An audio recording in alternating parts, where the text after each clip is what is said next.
It's all good in the hood. 44.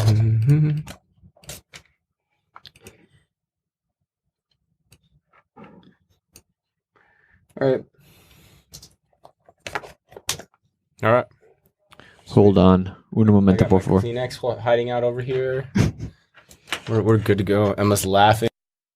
No, that's mine. Why are you taking? I said I have my Kleenex. I just said that. You just picked up my dirty Kleenex after I said I have my Kleenex here? I thought you said I have a Kleenex Mom, here. Dad, stop fighting. I thought it was mine that I left there earlier from when we were meeting. Oh, you thought I was making here. fun of you? Yes. That would and I make was like, sense. oh my God, I can't believe I did that. That's disgusting. And then I decided, I wouldn't have waited that long to make fun of you, though. Like, that would have happened a while back. you're not at 100% today. That's true. That's definitely true. There could be a delay in the response. That's definitely true. Oh my gosh. Need a longer cable. All right. In a bigger boat. Bigger boat. All right, let's do this thing. We're ready? All right. Tomorrow is the 8th, right? Yeah. All right. Hello and welcome back to this week's edition of the Omni Talk Fast 5. It's November 8th, 2019. I am here. As always, we got the full crew today. We've got Ann Mazinga, we got Carter Jensen, and we have Emma, the intern. How are you guys doing? Great. Yeah. Better than you sound. Yeah, I don't actually- sound too good. I know. It's been a rough couple of weeks. I just cannot get well. There's been some serious head colds circulating around the Third House Omni Talk. You know what the most disgusting stuff is the microphone that's standing in front of you. Yeah, no, I pity anyone that has to use my And that's why I microphone. stand on this side of the table all the time. It's a good thing one of us is sanitizing this room on a regular basis. I'm not going to name who that is, but I'm sure the audience at home knows who that Yeah. likely is. yes. Like, you know, I got a funny story, real quick. Funny story, Andy, and then we've got some cool stuff from Amazon we want to do here before we do the Fast Five. But funny story from Andy because I'm curious. My buddy Andy F. Shout out to him, but he texted me this morning. He said, I had this dream. It was really realistic. He said, you became the CEO of a new baby company called Storkville out of Indiana. Storkville. Andy F., your dream should be a little bit better than that. I expect more of you. I know. And I was like, but you know what's funny? That sounds like something I would do in a lot of ways. Storkville. But anyway, Carter brought this in. Carter, you got this. Now I'm going to make sure I hold this up to the camera correctly for those watching on YouTube or on LinkedIn.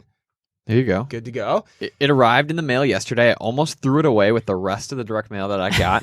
But then I saw a little arrow in the bottom center of the front page. Amazon Fashion sent me a direct mail catalog, specifically talking a little bit about all the new winter fashions that I can purchase directly from them. Carter, how many Amazon Fashions are you purchasing on a regular basis? Is this like you're on their list or you're a key customer, or what do you think that's all about? Well, I might be giving them a little more credit than they deserve, but not enough. I've been someone I want to buy more fashion items from Amazon, so I think I am a customer that's right in their crosshairs. Potentially why I got this. Yeah, I think that's a great point, especially when you look at going to more traditional tactics like direct mail.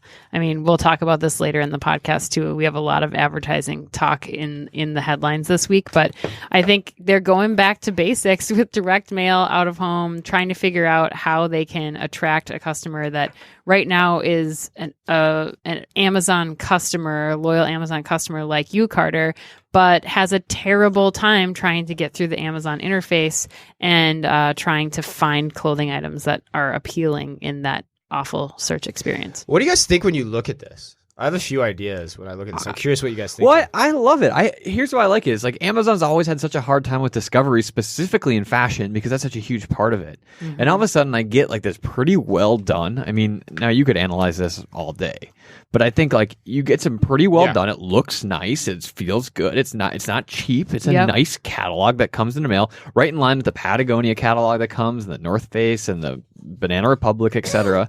And I can sit there and page through it and be like, oh, actually, like I could use a new jacket, and understanding it's from Amazon, it eliminates that trip to the retailer. It eliminates the need for me to go browse in other like ways.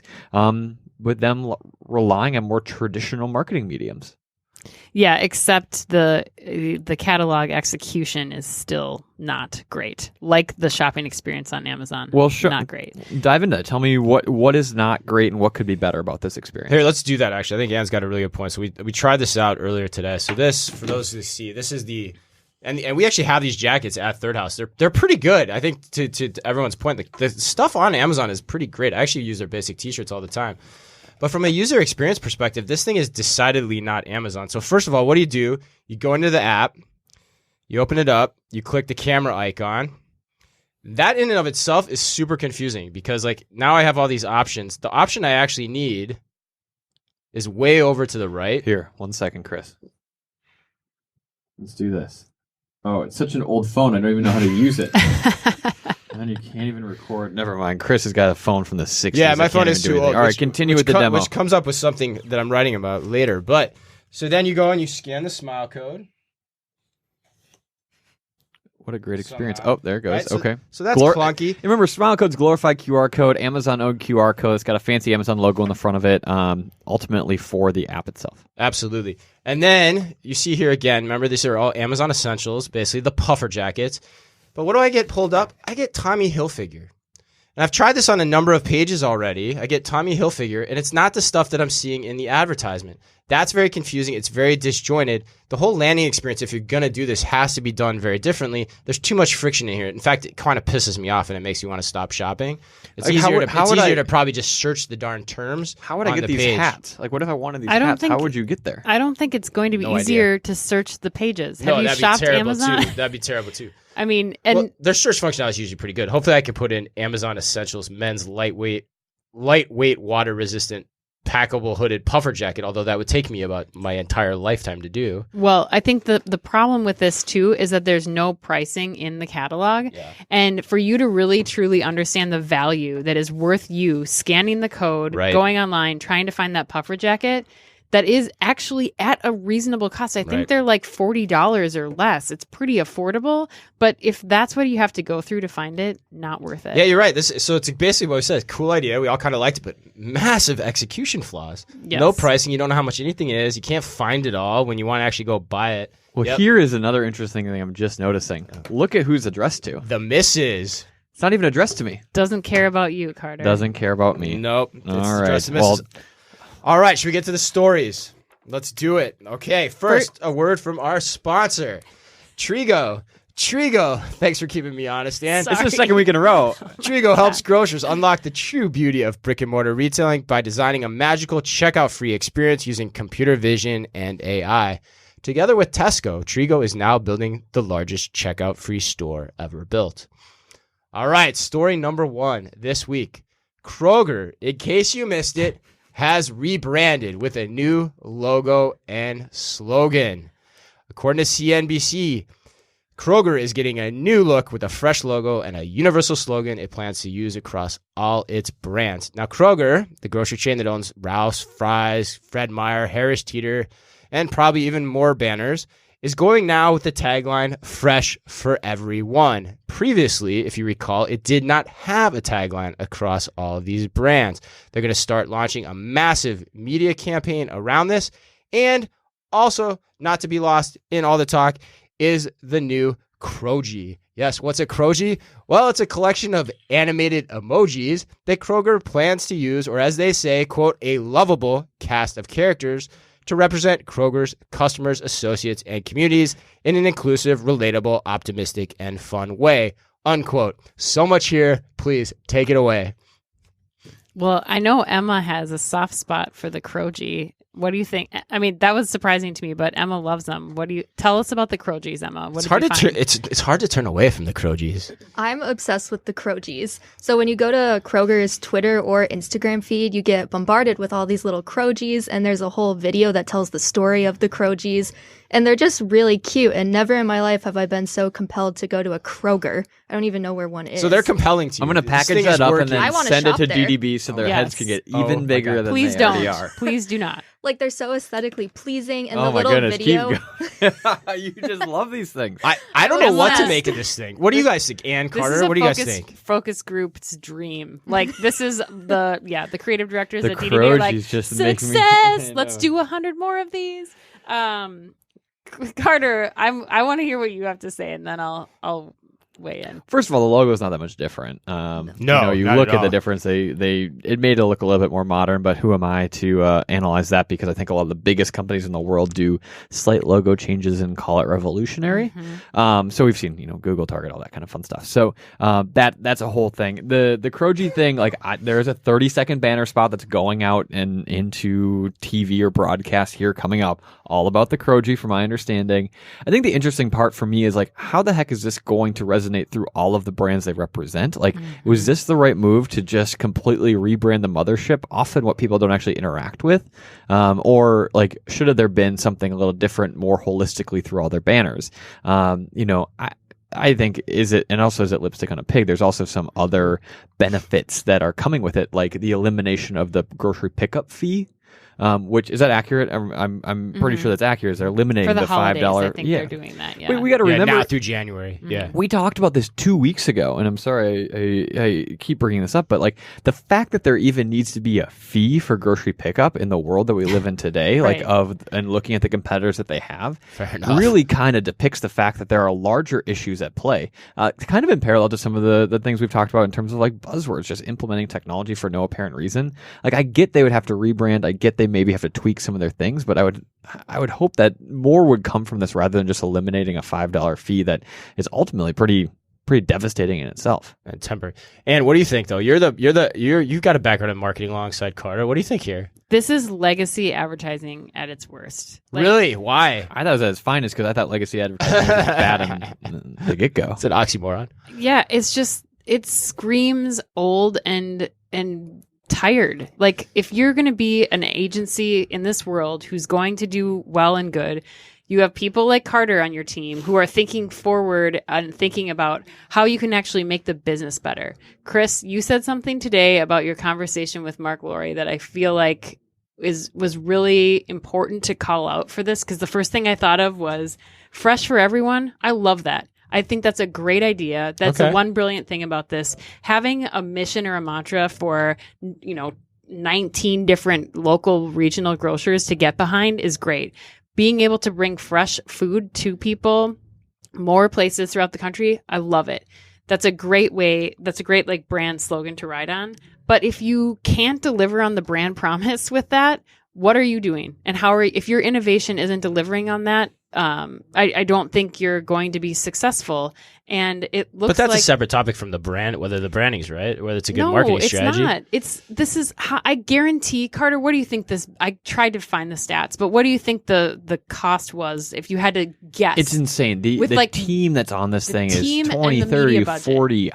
Then the media budget's that's something to talk about. I mean, Right. you're talking millions and millions. Yeah, but of to your point dollars. about, they're doing it. Kroger more than anybody's doing a ton of experimentation on how to live up to this brand promise. We talk about it every week. Right, we do. But then you look at something like this and you're like, holy cow, Kroger, this is off the brand So what didn't promise. they get right? Spending the amount of money that they spent on a campaign that didn't need to be spent. So you just don't think they should have done a campaign? No, I absolutely don't. If This is fascinating. If they're Okay. going to do anything, it's unifying the brands. It's going under So you one think they label should have- Kroger okay. and cutting like worthless. Emma loves the Krogies, but how much TV is Emma watching right now that they're going to spend hundreds of thousands of dollars on an ad campaign for? To their defense, I guess you don't know what the full transparency of that media budget is, but based on the press release, all they said was, well, our marketing budget's always been very healthy and that we're excited to launch this 30-second broadcast anthem piece. Well, but hold on. I want to press here because you said you love the slogan. Yes. They've never had one before. You said you love it. Yep. It's only day one, so who knows if they're going to rebrand the whole portfolio at some point. Option's still on the table. They haven't taken it away. Emma, resident Zennial, Generation Z, loves the emojis and is actually talking about Kroger for the first time ever in her life.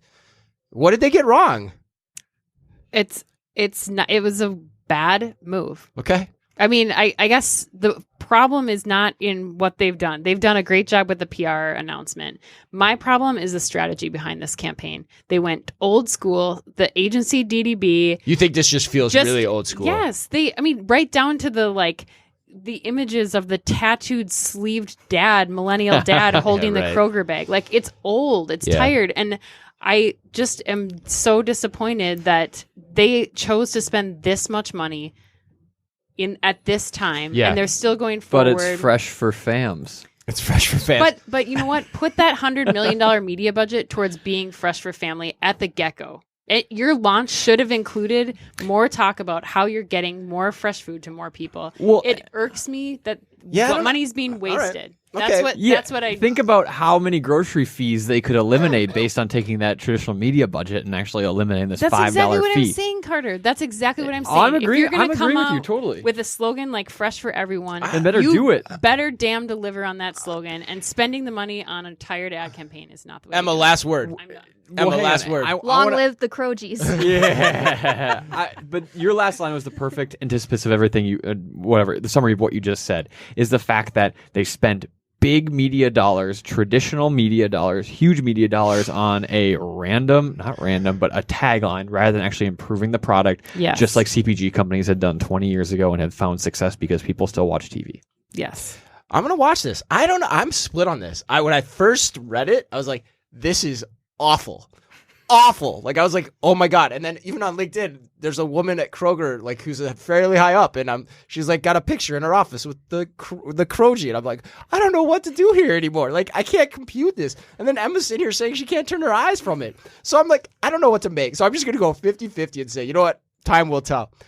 Story number 2, though, let's segue. Another old legacy retailer trying to refashion itself in its own image. Oh, my gosh. All right, coming out of straight from the press release, this week JCPenney announces brand new store, completely reimagined format just outside Dallas in Hurst, Texas. That represents the company's strategy to put customer at the center of its business. That's right. So as a brand-defining store, it's an experiential at its core, a direct result of what they claim were years and years of shopper insights. So it's built around data and insights, learned from more than a year, like I said, of consumer research, showcases the comprehensive found in transformational change, blah, blah, blah, blah, blah, blah, blah. Anyways, it's always a year, by the way. No one ever says, we spent 9 weeks on this research. But in reality, the actual research was probably 9 weeks. Here's the thing. I think what you need to do is you need to double-click in this past the press release. So the Forbes has an article out right now that talks a little bit about it. One of the big things that I saw was that it's completely, the store format is a little bit different. So the store format is based on lifestyle and lifestyle need rather than simply just saying, here's denim and here are sportswear. It's, casual formal and loungewear and sportswear and activewear. Like, they've been able to segment the actual store in ways that are surrounding need states of the actual consumer. So I need more gear to wear on the weekend for this winter. Okay, great. There's a section for me. I'm not piling through. Maybe I want some sweatpants from the sportswear section, a sweatshirt it's a little bit more formal, so I'm going over to men's. They were able to do that. Now, I haven't seen it firsthand, so how successful this new inventory management system is, I don't know, because I can see on paper where it would be really, really beneficial. However, I have to see it to believe it. I don't know how great that's going to be because I worry that it's actually going to add a little bit more confusion to myself as a shopper than benefit, especially if I'm looking for something very specific, because now all of a sudden I'm going to have nice sweatpants in one section, but bad sweatpants in the other. Mm-hmm. And all of a sudden I'm going to realize, do I go to casual wear or do I go to sportswear? And all of a sudden you don't know what to do. So instead of having all of those things put together in one place, you have the segmentation. Now, that's just one thing. Did you see the video? I didn't see the video. You didn't see the Anne, did you see the video? Yes. Oh, God. What did you think of the video? Yeah, okay. Tell me about the video.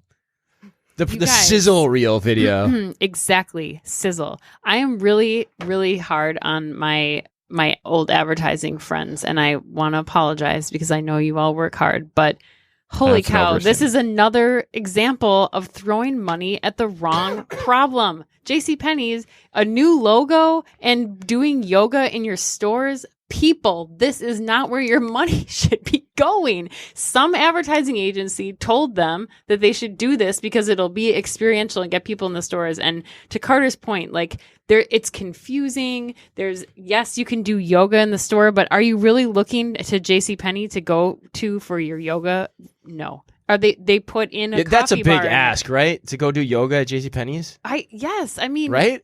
I yes. think it's a big ask even for like a brand like Lululemon to go into a physical Yeah, store that's to not do easy that. either. Yeah, it's hard. But the funny thing is, too, they're like trying to play off like barbershops are new and hairstyle things are new in department stores. That's freaking been around forever. Yeah, I think there's other core problems, and it again goes back to like you need to make sure that the consultants and agencies or whoever is helping you try to solve those problems has the business at its core, the business's best interest in mind, not a flashy sizzle reel or an experiential event in store that's going to be a flash in the pan and not help the brand survive. I feel what we're seeing a lot here is, and this might be a fundamental thing, so call me on this.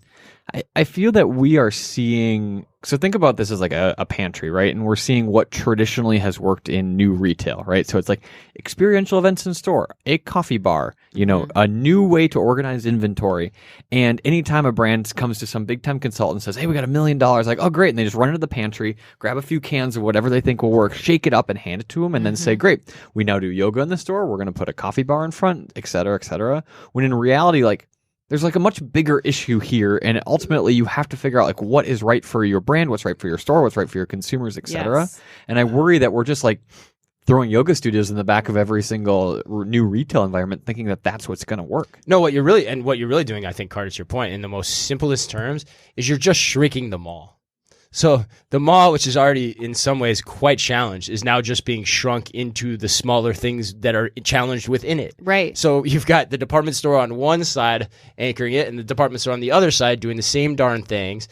There's a whole just different perspective on how to think about these things. And I don't know. I looked at this. I like for as split as I was on Kroger, this thing, I was like, gosh, man, there's nothing here. It felt old to me. The branding feels old to me. I know you guys kind of like the retro look of the brand too. We talked about this earlier, but it felt old to me. It felt like a 50-year-old guy in a midlife crisis trying to buy a Corvette to figure out that's what you're supposed to do. They're playing to their existing customer. Right, They're yeah. not playing to what the future customer will. And I don't. Sorry, one more thing, Carter. If we've got anybody down in Dallas that can go see this and can hit us up on LinkedIn with like what's even really going on here, because it was really hard to see how this stuff actually plays out spatially. Right. But like, I don't know, Britton Ladd, if you're listening, anyone, hit us up and let us know what the hell is going on down there, because I really want to know more about this, because on its surface, it's like, whoa, like this doesn't feel like it's going to work. I just challenge us to say, like, well, what should they do, right? Like, what would be an opportunity? And I think it's easy for us to say, well, maybe you secretly make a new brand and secretly open up a whole new thing for a whole new consumer base using the inventory and using the foundational elements that you still can ride on. Well, I think that's the key. And like saying exactly what the answer is to save JCPenney's, I think is one, fundamentally just a really tough question. Super tough. But two, like also, if you're going to answer that question, the whole thing has to be rethought. It's not going to be solved by let's put a incremental yoga studio, hair salon, coffee shop into the existing pad. It's got to be rethought from the ground up. I mean, we talk about that all the time. Rebuild the version of the department store like the Neighborhood Goods or Beta or anybody else or the Four Post are trying to do. Like, take that approach. Anyway. All right, story number 3. Story number 3, Costco and Instacart announced this week that they are going to start offering 1-hour prescription delivery. So according to CNBC, Costco and Instacart are teaming up on this pilot project. They have been notifying members of Costco in California and Washington State that they can now order their prescription drugs through their Instacart app and have them delivered in as quick as an hour for orders over $35. So we're seeing a lot of people come into the space with Amazon having recently acquired PillPack. The heat is on.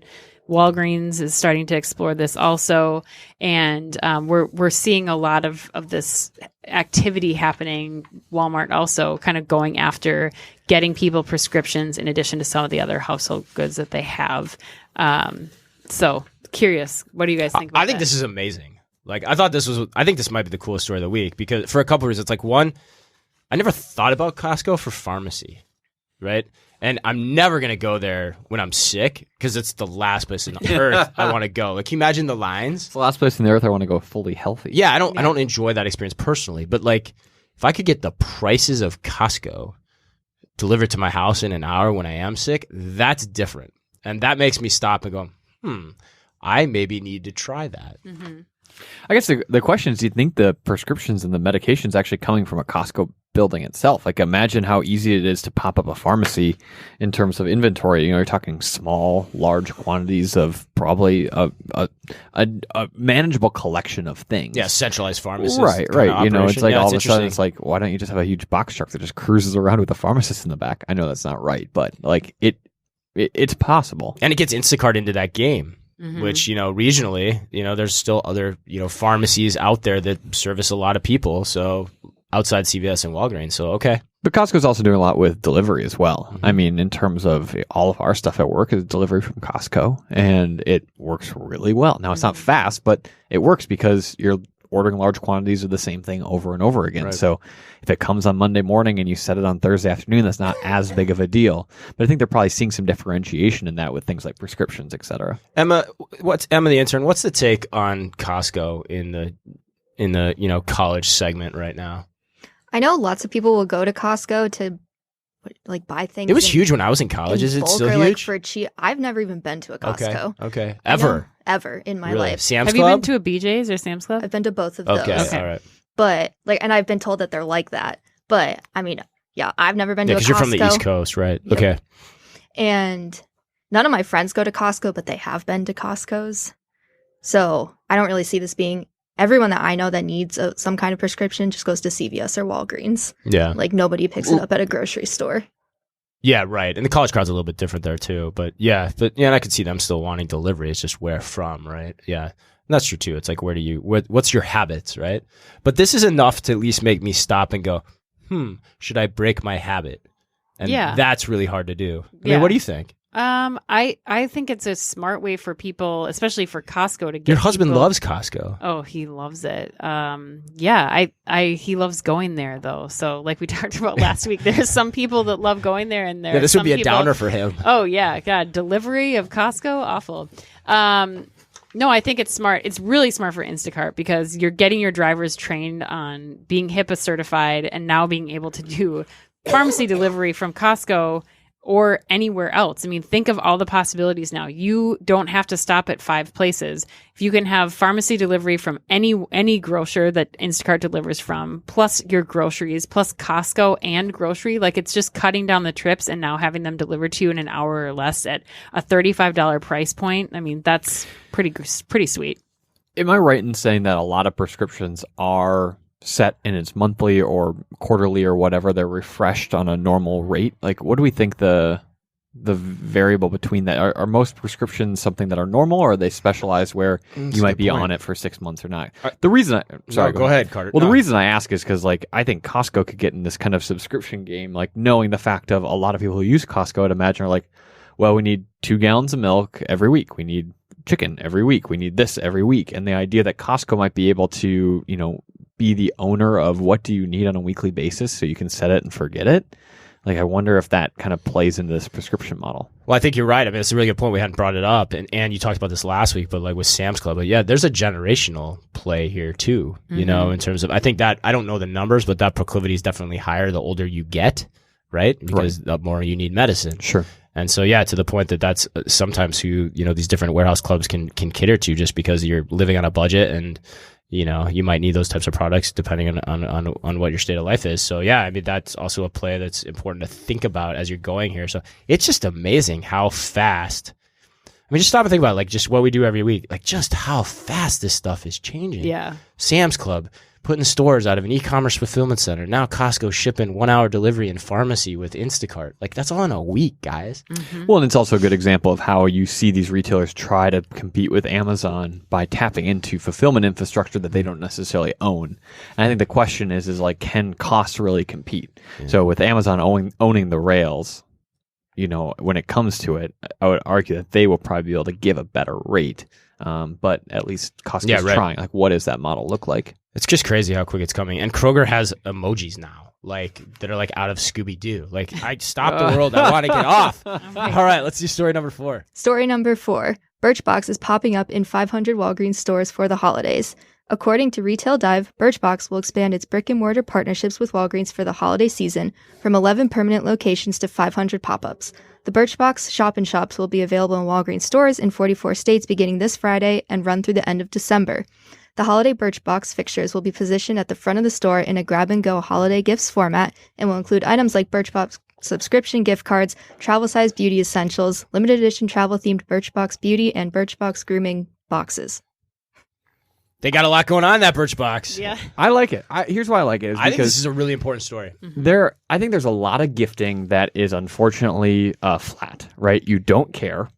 Neither side potentially cares that much, and you ultimately just need a gift. You need to get it done. I think Birchbox is something that is a step up in terms of what do I need right now? I need 3 of them. We're going to grandma's house, and we forgot gifts. It's better than the lottery tickets that I used to get. It's better than the lottery tickets, and so I think they're taking advantage of that. They're saying, hey, we can put these in a convenient spot. We'll put them in a Walgreens or whatever, and we'll make sure that it's plentiful. And now it gives us lame people the opportunity to get like semi thoughtful or what looks to be thoughtful gifts really quickly. Yeah, what I love about it is the brand cachet that Birchbox brings with it. I don't think this is like going to completely boost their subscription boxes, although it is a nice supplement to have to bring brand awareness and also to provide the Walgreens customer with a higher quality of product than they're currently able to get with their drugstore brands. So, yeah, Carter, you're right. I think this is going to enable an entirely new kind of impulse purchase situation that, in addition to the other impulse purchases, you can make it at Walgreens, and this really sets them up to be a destination for more drugstore beauty over a CVS or a Target or something like that. But look, I want to put a question on this one though. So like, I get asked this a lot, and I've heard this twice in probably the last couple weeks, where somebody's called me seeking advice, and they're like, hey, what do you think about, and hopefully they're listening actually, what do you think of subscription boxes in physical retail? We build a whole concept around it. Like, how should that work? And what I always tell them is like, well, why do I need to see it in physical retail? Like, what is the actual point of me wanting to test or try a subscription box in a physical place? So here you have Birchbox trying to put their subscription boxes or to entice people into their subscriptions into their store. Is that fundamentally, Anne, what you think this is about? No. Or is this, so you just think let's just get products on shelves? It's stealing brand cachet from Birchbox and putting that on shelves. It's like they might as well be another CPG company next to a CoverGirl or a Maybelline. What if you were to what if you were able to fill your own Birchbox at the point of in-store, and then the assortment of products that you picked on option 1 would then dictate what would potentially be filled within that box for the next 12 months? Cooler idea. You get what Hard I'm to execute at Walgreens, but yeah. Yeah, but I mean, I think they are using algorithms like that to say, if you liked this product, then You have to give feedback, though, like virtually Right. in a normal Birchbox setting. You'd be like, hey, and they probably send you a note. I'm not a subscription, but they're like, how'd you like? Couldn't you just This do that area with razor. Couldn't you just do that with a retailer's mobile app though? Sure. Yeah. Totally. Okay. And that's what I'm saying is like, you can basically say, hey, you don't need to take any of this home. Like, just like scan the 4 things you want. that And I you're done. want. And maybe they're Birchbox or maybe they're, not. But I think I don't know. I think what you just said, Anne, I think is the really intriguing part of the story. That's why I think it's subtly important is that like, let's just get it real. And we've talked about it with meal kits before, but subscriptions exist because they defray the cost of shipping. That's why people jump into them. Like, very rarely, I mean, and in certain use cases, there are cases where people want to reorder it. But what you're seeing is all these companies still need to find a way to get on shelves like a traditional CPG company at some point. And so then what does that all really mean? And how valuable is it as just an idea and a business in and of itself? And I think that's what you're starting to see here. Like, I don't know that like the subscription thing really matters in this case. It's just how it started. Yeah, but again, like if grandma's at Walgreens picking up stocking stuffers and she gets a gift box or a Birchbox gift card for all of her granddaughters and grandsons, like, and now they start using this, like that is another entry into subscription, which is just a nice piece, like some gravy on top of the It's a little new age Hickory Farms too. Yeah, or whatever that is. What is that? Yeah, that store. Yeah. All right, you want to get us out of here? Yes, I would love to. Anne's crazy Amazon story of the week. Crazy it's becoming Amazon that. This one's convoluted too. This one's really hard to interesting. understand. So I'm going to break it down for you. So according to Chain Store Age, Amazon is bringing a new cash payment option to the U.S. So the new option is called Amazon Pay Code, and it's a partnership with Western Union that allows customers to make purchases using cash. Now, what's new about this one, though, that is separate from Amazon Cash, which already exists, pay code allows you to go online, find something you want to buy on Amazon, hit purchase, brings you all the way to checkout, and then you have 24 hours to get to a Western Union location to make the cash payment or your order disappears. So it's basically removing the friction of Amazon Cash, which exists in the Amazon app. With Amazon Cash, you open up a map, you find the place closest to you. It could be anything from a 7-Eleven to a CVS to a GameStop. You go put cash on an Amazon gift card. The gift card is stored on your phone, and then you apply that to cash. So that's kind of where these two things are netting out.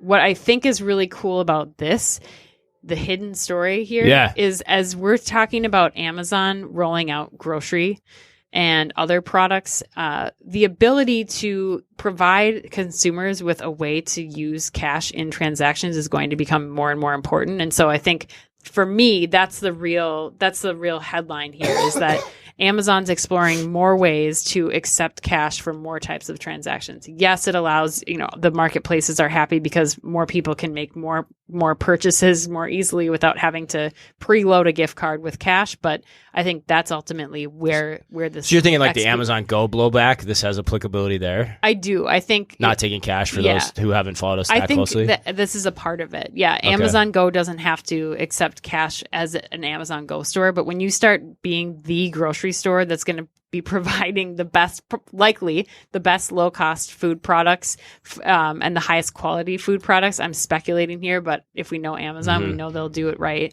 You need to start being able to accept more types of tender than just the traditional checkout process. So you're taking cash, you're just doing it in a very different way. You're providing options for people. It's also interesting too because you don't have to get into cash management either, which from an operational standpoint is a massive headache for retailers. Emma, you're shaking your head. I mean, from working Levi's and the other retail stores, right? Yeah. Carter, what do you think? Anything? Yeah, I think I have mixed feelings because, I wonder, is this a PR checkbox to say, yeah, we're looking to provide cash, and then you look, you're like, yeah, all you have to do is order whatever you want, and then find a Western Union, then drive there, and then pay them, and then then your order ships. From a consumer experience standpoint, this thing sounds like a nightmare, right? To act it's clunky. You think bad brand pages on the .com are hard, right? Having to get in your car and drive somewhere, that seems like a huge barrier. But what we have to remember, I think that Western Union is a much greater part of a lot of people's routines than we might think. Yeah. I think people are very familiar with Western Union, specifically potentially people who are looking to use cash for more things. And the idea that Amazon is looking to a partnership for them, I can see where maybe, you do your Amazon shopping in the morning, you go to your grocery store in the afternoon for the things you couldn't get on Amazon or whatever, and on your way out, you stop by Western Union to make sure everything's paid for, and you go on about your day. I don't think it's perfect. I actually still think it kind of sucks. It's a lot of work. I do give them credit for trying to figure it out. I think that this is one step in a greater direction. Yeah, I don't know. I think to your point, it doesn't seem like PR to me because it is so clunky in terms of it took a few reads of how this thing works to try to understand figure it out. Yeah. No one in their right mind, if it was just a media PR thing, would actually do it that way. Right. So it makes me think they're trying to figure out and learn it, and they're trying to get at that new swath of customer. And then I think, Ann, your point about grocery, I never saw that on the first read. Yeah, that's huge. And especially given the blowback politically, because it gives them a way to say, no, we take cash. It's just we take it differently. But if you want to shop that way and you're unbanked, you can do it. Yeah. Well, and I think if you think about the convenience that Amazon is looking to provide here, that's at the core. If you're living paycheck to paycheck and I have time on Sunday to place my grocery order and I don't have time to, I want it all in, I want it all ready. And within I have 24 hours or I have till the end of this payday or whatever to get to the spot to Western Union to, put it towards my car. I think you're giving people options that they need, that real life people need. And that's what I think is important about this. Yeah, and it's great. All right. At the end of the day, let's close ourselves up. Gotta tell you, I am loving some Dunkin' Donuts. I don't know about you guys, but I am all over. Emma, intern from the East Coast. Yes. All over Dunkin'. Shameless plug. Not a sponsor. Not a sponsor, Yet. but everyone runs on Dunkin', especially me today when I've got a cold. But God, I'm just loving it. Thanks to everyone out there who has diligently been liking, reviewing, and subscribing to our podcast. Our reviews have steadily climbed on iTunes. We are not far away from actually being one of the highest ranked review podcasts in all of retail. So thank you to everyone. We only need a few more. So if you're listening, please stop, write a review right now. Come on. You can do it. It's worth it, and every little difference makes a difference. Thanks, of course, as always, to our sponsor. Thanks to those of you who've been liking our new video segments of the Fast Five on LinkedIn. Been getting a lot of positive feedback on that. Thanks, Kevin, one of our loyal listeners. And, of course, thanks to our sponsor, Trigo. And last but not least, I am happy to say that today, November 8th, is Ann Mazinga's birthday. Happy birthday, Ann. Hey, happy birthday, Ann. I won't ask I'm not happy about that. I won't day ask today. you anything else. Yeah, thanks. From Thank Ann, you. from Emma the intern, from Carter, and from me, as always, be careful out there. Oh, I saw him